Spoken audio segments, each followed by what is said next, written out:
अभी हाल में अमेरिका ने जो नई टैरिफ नीति अपनाई, उनके अपने हित के लिए अपनाई होगी, लेकिन उसकी मार तो सभी पर पड़ रही है। इसलिए ये सारा परिदृश्य अथवा ये सारी प्रचलित पद्धति, उस पर हम निर्भर हो जाए ऐसी नहीं है। विश्व का जीवन परस्पर निर्भरता से ही चलता है। राष्ट्रों में आपस में सब प्रकार के संबंध होने पड़ते हैं। अकेला राष्ट्र अलगाव में, आइसोलेशन में जी नहीं सकता। परंतु ये निर्भरता मजबूरी में न बदल जाए, क्योंकि वो कब बदलेगी, कैसे बदलेगी, उसका कोई पता नहीं। और इसलिए इस निर्भरता को मानते हुए, विश्व जीवन की एकता को मानते हुए, हमको इसको मजबूरी न बनाते हुए जीना अगर है तो स्वदेशी और स्वावलंबन का कोई परिणाम नहीं, कोई पर्याय नहीं। हमको आत्मनिर्भर होना पड़ेगा, स्वावलंबी जीवन जीना पड़ेगा, स्वदेशी का उपयोग करना पड़ेगा, और फिर भी अंतर्राष्ट्रीय संबंधों का सब प्रकार के, राजनयिक हो, आर्थिक हो, व्यापारिक हो, इन सबका जतन हमको करना पड़ेगा। लेकिन उसमें मजबूरी नहीं होगी, हमारी अपनी इच्छा होगी, हमारा अपना सद्भाव होगा, ऐसा हमको बनना पड़ेगा। आज विश्व के आवश्यकताओं की पूर्ति करते हुए उनकी समस्याओं का निराश करने का शाश्वत निदान देने वाली एक नई रचना को विश्व आवश्यक मान रहा है, भारत से अपेक्षा कर रहे हैं, और नियति शायद यही कार्य हम भारतवासियों से चाहती है कि हम अपने उदाहरण से विश्व को एक नया ऐसा रास्ता दें। श्रीलंका में, बाद में बांग्लादेश में, बाद में नेपाल में, हमारे पड़ोसी देशों में भी हमने इसका अनुभव किया। अब कभी कभी हो जाता है, प्रशासन जनता के पास नहीं रहता, संवेदनशील नहीं रहता, लोकाभिमुख नहीं रहता, उनकी जनता की अवस्थाओं को ध्यान में रखकर नीतियां नहीं बनती, तो असंतोष रहता है।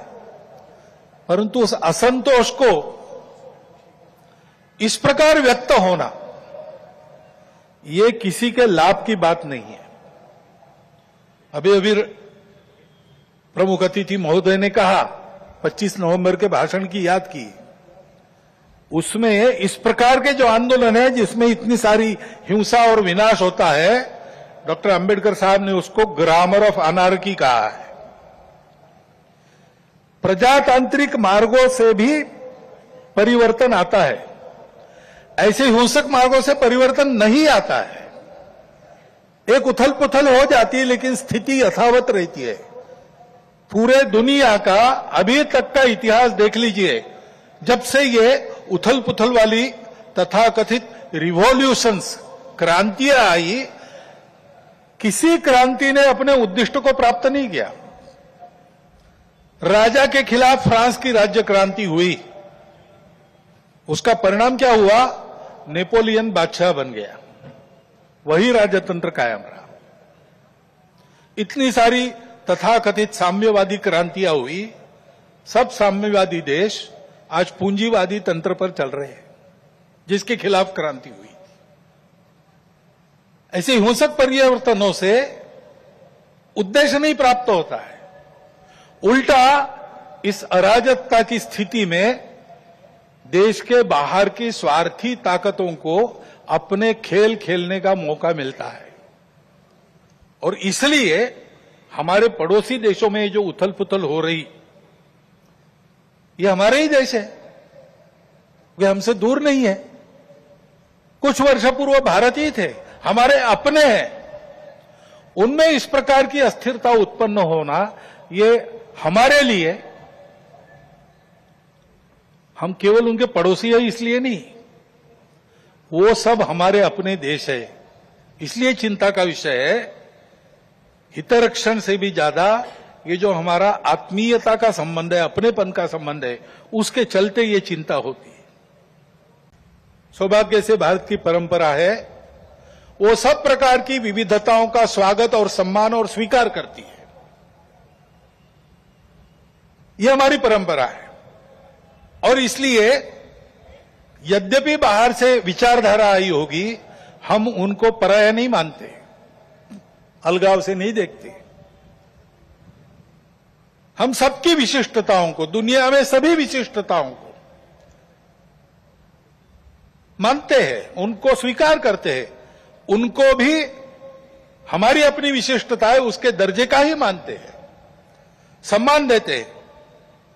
वो विशिष्टताएं भेद का कारण नहीं बनती, इसको हम देखना चाहिए।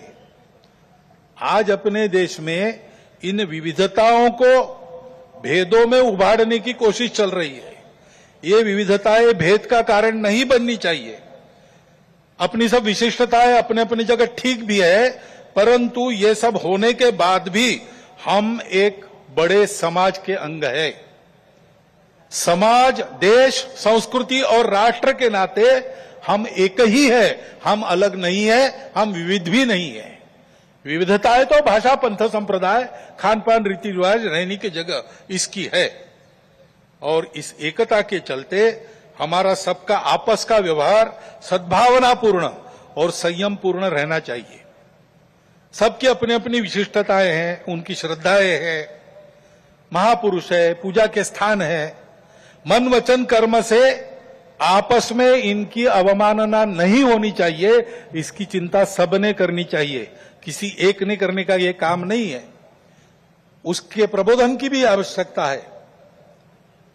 विविधता है और सब लोग साथ में रहते हैं, तो जैसे अनेक बर्तन साथ में रखे तो कहीं ना कहीं आवाज हो ही जाती है। इतने बड़े समाज में इतने सारे लोगों के साथ रहने से कभी कभी कुछ आवाज हो भी सकती है, लेकिन होने पर भी नियम पालन करना, व्यवस्था पालन करना, सद्भावपूर्ण व्यवहार करना, ऐसा स्वभाव बनना चाहिए।